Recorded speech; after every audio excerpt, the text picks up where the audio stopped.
Yes, my name's Rick Suarez, Calumet Painting and Restoration out of Hammond, Columbia Avenue, 6733 Columbia.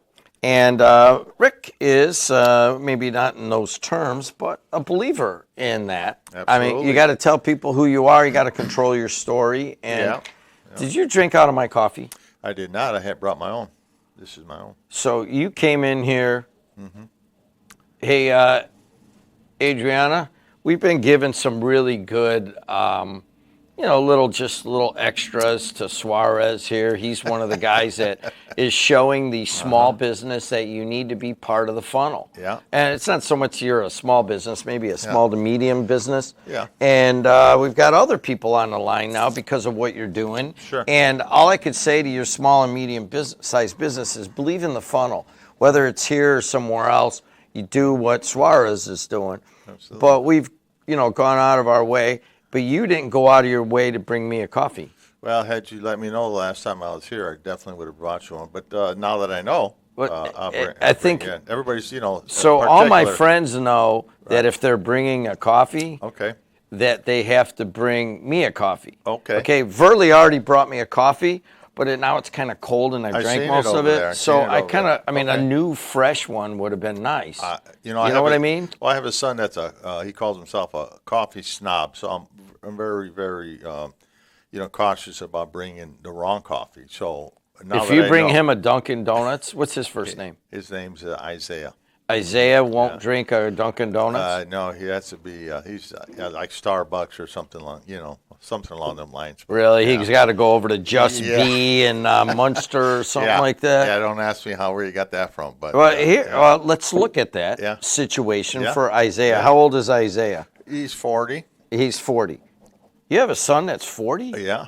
What are you, my age? Well, I had him when I was 10. No, I'm just Yeah. kidding, but, Where did you go to high school? Hammond High. I'm a Wildcat. What year? I graduated in 73. You're that old? Yeah. A couple of years older than the dynamic duel that came out of Hammond High, the runners, Chapa and Pinkowski. And Yeah. Could you turn his mic up slightly? If Yeah. you're slowing down on us. Am I? Okay. Yeah. Let me close that. Pinkowski and who? Yeah, and Rudy Chapa. They were 1, 2, and no, I think it was 1, 2, and 7. Not in the state, but in the Who country. was the third? Tim Keel. Tim Keogh. Yeah, that's I heard Stanek told me someone just broke that record. Where there was 3 top 10 In the country? in the country out of one school. That's kind It of was California, right? I think I saw that. Yeah, I don't remember where it came from. So but yeah, unbelievable. you went to Hammond High and Yeah. graduated in 73? Yeah. So, like, when was my cousin, the former mayor, was 75 maybe, out of Hammond High? Is that right? Which mayor? Dwayne Deedlow. Oh, Redheaded yes. guy? You know who I'm talking about? You know who I'm I talking didn't about? hear you. I didn't hear you. I just heard mayor. Yeah. And everybody in Hammond only thinks of one person, but there was. Hold on a second, Adriana. Did you know that before Mayor McDermott, that my cousin was the mayor? Did you know that? I know you mentioned it a few times on the air, yes. But you didn't know it other than that, No, right? I did not. See, nobody knows anymore. So I know what him year personally. did the Mayor Deedlow would have 75, 76, Yeah, I think it was a couple 76. Years, couple years younger Yeah. than me. Yeah. Yeah. So you're a Hammond High Wildcat, right? Yes, yeah, and actually, I run into him periodically. He looks looking good. Yeah, for as old as we are, I should say, both of us. Yeah. Would you ever have pictured? I mean, you're No. a retired fireman, right? Yeah. And you kind of knew because you were doing this stuff, Yeah. and you're good at Yep.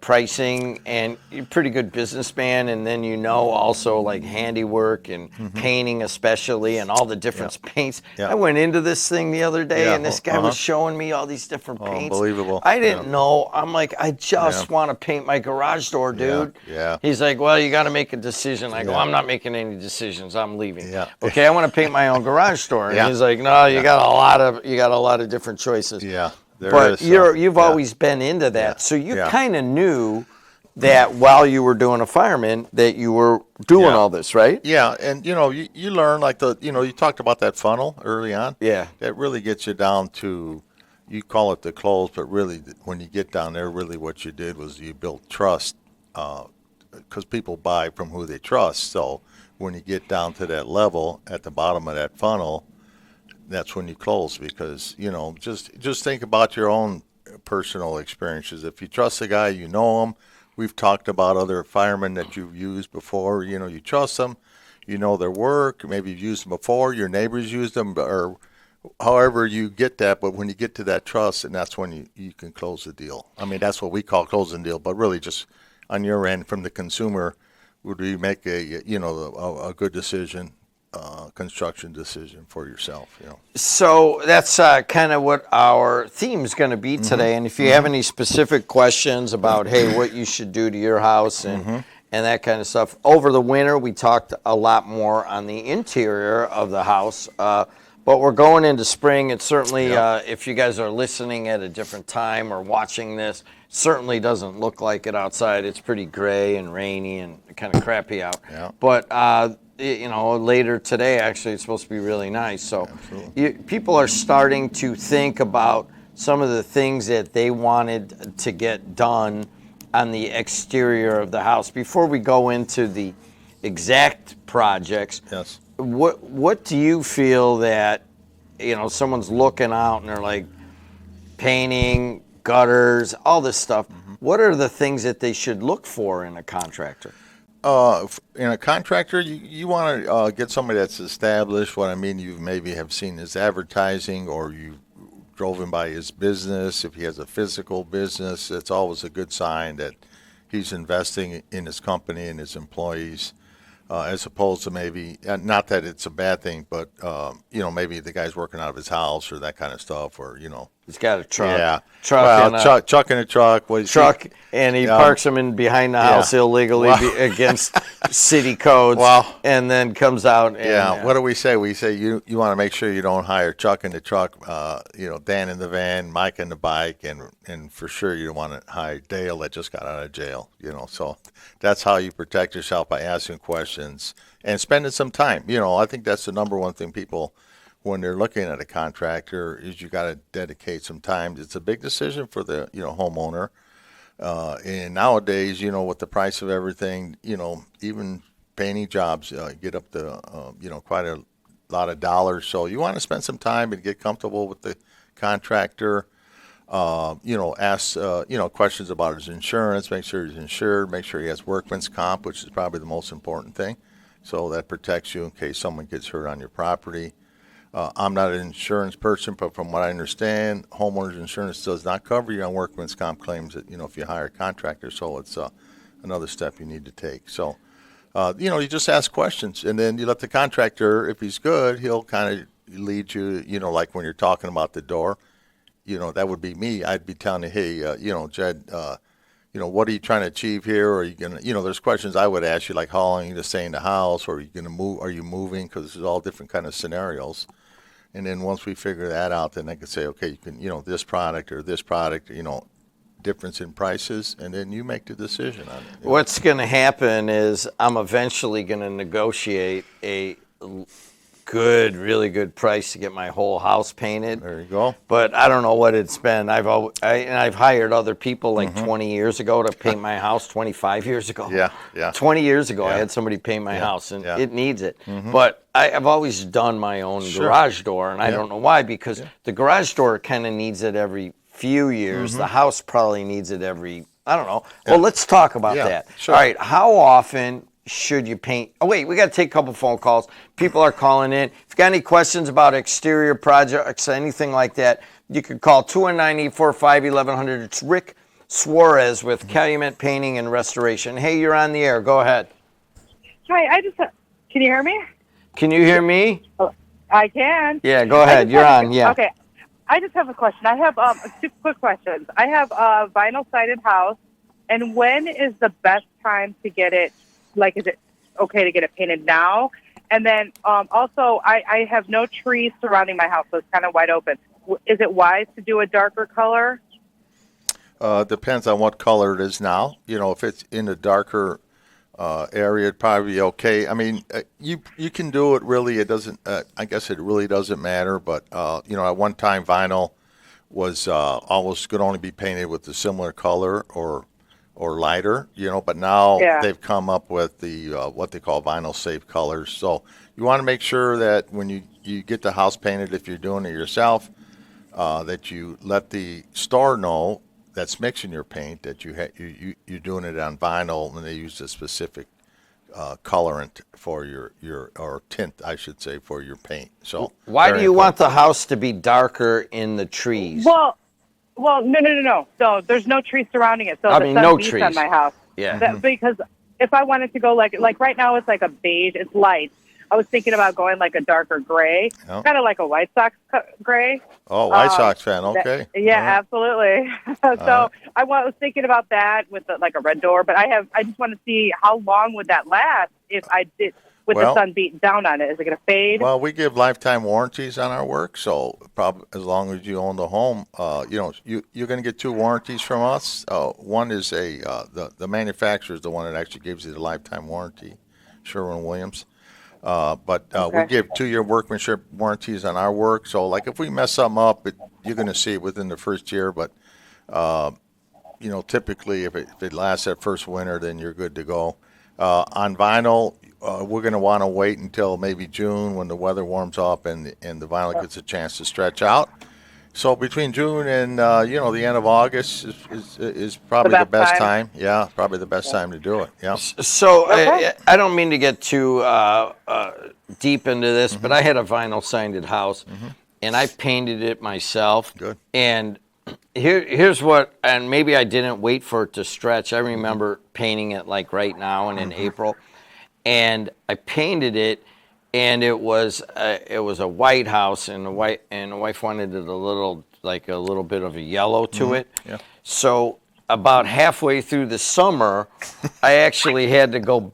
Do you know where I'm going? Yeah. I You see all the actually lines, yeah. I saw the lines Yeah, all the way yeah. across the house. I actually had to go in there Yeah, and touch touch up Yeah. under every line. piece of vinyl. Yeah. Does that make Yeah. sense? Yeah, because So- it stretched out. Yeah, So that's why I ask you, you're going a different color to the existing vinyl. And I mean, I just back from the old days, that's, to me, there's a little bit of risk that you're going to see a little bit of the lines, a little right? bit of the Yeah. But it's real important that you tell the store, the paint store who's tinting that they put the right tint in there, because otherwise, if you're going darker and they use the wrong tint, that paint starts absorbing the heat quicker than the vinyl is, and then it'll warp the vinyl, and then you got a big issue then. So you want to make sure that paint stretches along with the vinyl, so that got a lot to do with the colorants. That's why you want to let the store know. So there's 2 things there that, even I would kind of have issues having messed it up before. Is one, you got to go with the special vinyl paint, which of course I bought just the cheapest stuff and just threw it up. Yep. And then the second thing is you can't paint that right now, that vinyl. You No. got to wait, right? Yeah, you got to wait till it stretches out. I mean, do it between right. June and Unless you want to go around June. in the summer and hit all the edges again. Yeah, so Yeah, you don't want to do that. can I Yeah. ask you another question? You're saying you want to go with a White Sox gray with a red door. I Yeah. have seen more really cool red doors in Yes. the last year. Is that why you've seen a red door? Yes, I have with the gray. Yes, it looks beautiful. It looks beautiful. So that's what I'm thinking. Okay. Great Well, thank combination. you. Great All right, combination. thank Yeah. you. Yeah. Thank you for the question. As a matter of fact, I was out with my granddaughter, and we're like, we go and walk through the neighborhood, and she likes to stop. There's 2 houses. There used to be 0. Right on our little one walk around the block that have just really bright red doors. And she goes, "Oh, look, Grandpa, there's a red door." And we point out the red doors. Yeah. And I just can't believe how many people have done that. Is that kind of like the cool thing to do right now, or Yeah, what? it's an opportunity to I guess express yourself with the color, and it's in a small area, so you can splash on whatever color you want on that front door. I've seen purple, any color pretty much, So that's and the good thing about that, I guess, is that if you get tired of that color, you just paint the door and he changes the whole thing, So And the door Yeah. isn't, some of them have like a lot of, I guess, stained glass put into them. And the Yeah. 2 red doors that I'm Yeah. thinking of Yeah. are like were not an easy paint. Yeah. Because they have a lot of like a detail, bronzy things yeah. to them, and in the corners there's the bronze things, and then they have the triangular windows, and Yeah. I'm like, dude, Yeah, that took yeah. a little while, Sure, a little bit of the sure. taping and so Sure, forth. It's not like an interior door that doesn't have any windows or anything. Right. You just slap it on there and Yeah. you're ready to go. Yeah, and a good thing about like red or bright colors, it takes your eye to the front of the house or to the door. Kind of an inviting thing to the front of the house. It's the other thing. So the, we want to come back to this. I mean, we're talking about the funnel, the sales funnel, and that is on mastering local marketing. You got to listen to Matt Hansen. He's a professor here, and we talk a lot about that. But one of the things that Matt also brings up is the trust factor and how that can actually go a lot quicker from awareness to consideration to conversion. Sure. If the person has that built in, but basically like a pre-awareness. Now, that's something you wanted to address. I mean, how do you build your reputation on trust? Well, it takes time. I mean, it's one of the reasons that we do typically, unless it's a real small job, we typically do what we call a two-step thing. We go and measure it the first time, and our goal when we leave that first day is we want the homeowner to, as we're walking out the door, to be saying to themselves, "That's my painter. I just hope he comes back with the right price when he comes back." So, and we achieve that basically by, going through the steps with the homeowner, giving them ideas and, different, different scenarios of how to, get over their problems that they may have, whether it be damaged, ceilings, walls, whatever it is that they're looking at getting. We talk to them extensively about the colors and all the stuff that will help them make that decision. And then we typically come back and then we make a presentation to them. It takes about 10 minutes, 15 minutes, and we just go over we call it, we talk about the price. That's the last thing we talk about, but we talk about the people that are going to do the work, the problems, how to avoid problems, like making sure that the contractor has the proper insurances and, how to be careful about, contractors that don't have insurance. And then we talk about the products also. And, you got a little bit of that across the street, but, I don't want to be a paint nerd, but, we can get into it real deep if some people want to do that. Most people just want to talk about the colors, really, is what it comes down to. They have an idea that you're going to pick the most, weather resistant paint or something like that. We got another phone call, 219-845-1100. Hey, you're on the air. Go ahead. Good morning, fellas. Good morning. I have a question for you. Sure. So, say I live in hot weather, and what's the best paint to put on the house in super hot weather, like in Arizona? And a little short story is that I was up in they got a new chip plant they put up in Arizona. Yeah. And a buddy of mine was wandering around, and he said, "Hey, did you hear of this paint company?" I says, "I know that guy, Rick Suarez. He lives he's from Hammond, Indiana."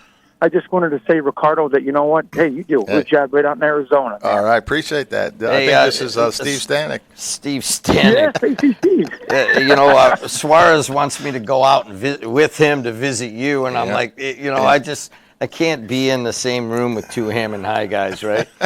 Well, he's a tech. Oh, I'm sorry. He's a tiger. I knew he was a tech tiger. Yeah. My fault. Yeah. Hey, but you got a good point. All right, so is his let's just use vinyl siding. Say he wants to paint his vinyl siding and it gets to 120 degrees. I don't think they got vinyl out there, do they, Steve? Yeah, no, it melt. Vinyl melt. We have a stucco, which is a little bit, Ricardo, you could probably explain, because a stucco out here is different than in the region. Yeah. And I mean, wouldn't you want a vinyl-based paint? That's the question I want to know, because I'm getting ready to repaint, and I'm thinking, what would be the best for stucco? All right, hold on a second. Are you painting wood? Stucco. No, we're all stucco out here. There's all no right, wood. So you're going to paint your stucco. Yeah. Which is what? What is Well, stucco? cement. They got cement stucco out there. It's heavier based. Okay, so you want to paint the cement stucco. Yeah. What do you use? Well, they have some specific products that are for masonry. And a lot of it depends, Steve. Like if it's the first time you're going to paint it, if it was a newer construction, or you did a patch and there's a primer we got to use to kind of neutralize the pH in it, in the cement. But other than that, if it's been painted before, we're just painting over paint. Basically, you can use any 100% acrylic product. Is going to work for you. So hey, Stanek, I got an idea. Why don't you just wait till Why don't you just wait till Suarez comes out and visits you, and you just happen to have 4 gallons of paint sitting in the garage? What do you think? Well, I had a great idea like this. Ricardo could run his business out here, and I could be one of his reps for him and do the job. And then he could come out here, paint on here all winter. Yeah. And we just call this the south side of the Calumet region. There you go.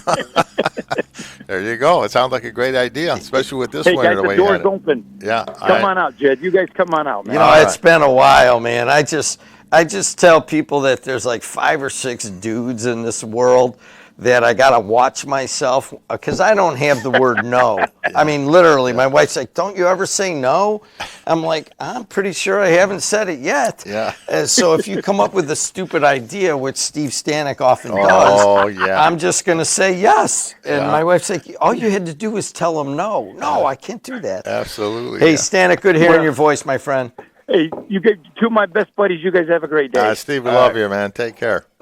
I can't imagine what it's like hanging out all night with him in the firehouse, man. Yeah. Well, even when you go out to dinner with him, he gets in the story, and then next thing you know, he's telling everybody, you're in Chicago Fire. You're from Chicago and Fire Department, and he was in the movie one time, Chicago Fire, and he starts doing all them stories. And I just look at him and say, we got to get out of here before they figure out we're lying and going to get beat up here. So, Nobody beats up a guy who graduated in 1973. I'm sorry. That would just be wrong. Well, okay, they can catch me now. So yeah. But we get down to the brass tacks of like it is springtime right now, and people are looking to do these projects. Mm-hmm. Now you have I'm going to paint my own garage door, but I'm not going to paint my house. So I have a limit to what I will do around my own house. A lot of people are going to DIY this, and then you have to come behind them and fix up all the mistakes that they've made. The homeowner made? Yeah. I mean, that's part of the game too, right? Yeah, certainly. They just do something wrong. They don't realize it, or they didn't, maybe they didn't prime it, use the right primer, or whatever. Didn't, do the sanding, the prep clean work. it well. Yeah. Well, it's in the prep work, really. Yeah. I mean, painting's in really most, like, what do we say, 60 to 70% of our work's on the front side, the prep work. Sanding, cleaning, caulking. Repairing anything we got to repair. All that work happens before we even open a can of paint up. So most of our work is on the front end, and then once we get everything ready, the painting goes pretty smoothly at that point. So. He's Ricardo Suarez. The phone number there? 219-844-7501. And if I could throw a quick shout out and thanks all the people that voted for us for the best of the region. We've been voted the best of the region in the last 3 years under the painting category, and I got good vibes that we're going to do very well again this year. So I think it comes out on the 18th in the special edition of the Times. So we're keeping our fingers crossed, but we got good feelings. All right, on the 18th, Best of the Region comes out. I think we're going to do a little special something here too, and recognize all those firms. We'll see if you won again. Yeah, I think we've done very, very well. We have a good customer base.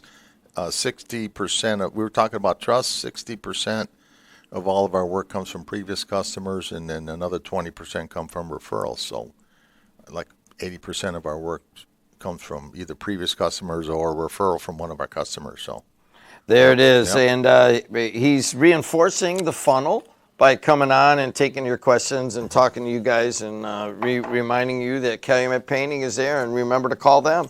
If you're thinking, at least get an estimate.